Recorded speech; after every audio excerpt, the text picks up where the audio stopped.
Méditation du 29 octobre. L'apôtre inconnu. Il monta ensuite sur la montagne. Il appela ceux qu'il voulut et vinrent à lui. Il en établit 12 pour les avoir avec lui et pour les envoyer prêcher avec le pouvoir de chasser les démons. Marc 3, les versets 13 à 15. Des 12 disciples que Jésus a choisis pour les avoir avec lui, lequel pourrait-on appeler l'apôtre inconnu? De la vie de Keith Watts, peut-être Thaddée. Que savons-nous de Thaddée? Presque rien. Si ce n'est que son vrai nom n'était pas apparemment Thaddée. Dans certaines versions de la Bible, nous avons Lébé, surnommé Thaddée. Matthieu 10, verset 3, version second 21, et Darby. Luc l'appelle Jude, fils de Jacques. Luc 6, verset 16, acte 1, verset 13. Jean fait de même, seulement lorsqu'il le mentionne. Il s'empresse de préciser, non pas l'Iscario, Jean 14, 22. Le fait est que nous l'appelions Thaddée ou Lébé ou Jude, nous savons très peu de choses sur lui, à part qu'il était l'un des 12. Bien que, à l'exception d'une occasion où il apparaît posant une question, voir Jean 14, verset 22, l'Écriture ne dit rien de plus sur lui. Tout cela amène à se demander pourquoi Jésus choisirait-il une personne aussi ordinaire comme l'un de ses apôtres. Même si Thaddée semblait ordinaire, Jésus a vu en lui ce que personne d'autre ne pouvait voir, un cœur obéissant et fidèle.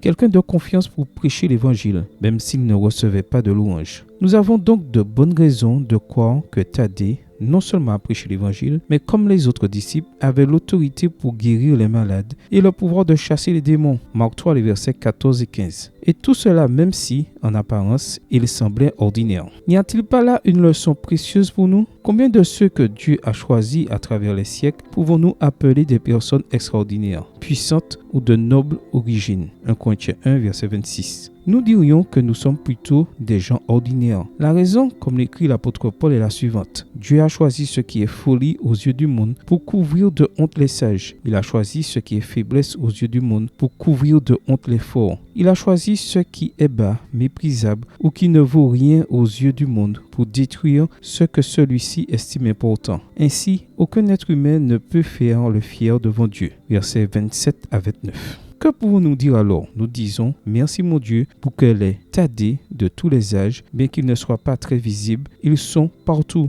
dans les bureaux, les écoles, les industries, les hôpitaux, les champs missionnaires, les maisons, accomplissant fidèlement leur travail pour la gloire de Dieu. Prière. Père Céleste, remplis-moi aujourd'hui de ton Esprit Saint. Ce n'est que de cette manière que je pourrai faire ton œuvre sans attendre d'applaudissements ou la reconnaissance, mais pour la gloire de Jésus-Christ. Amen. Bonne journée à vous et que le Seigneur vous bénisse.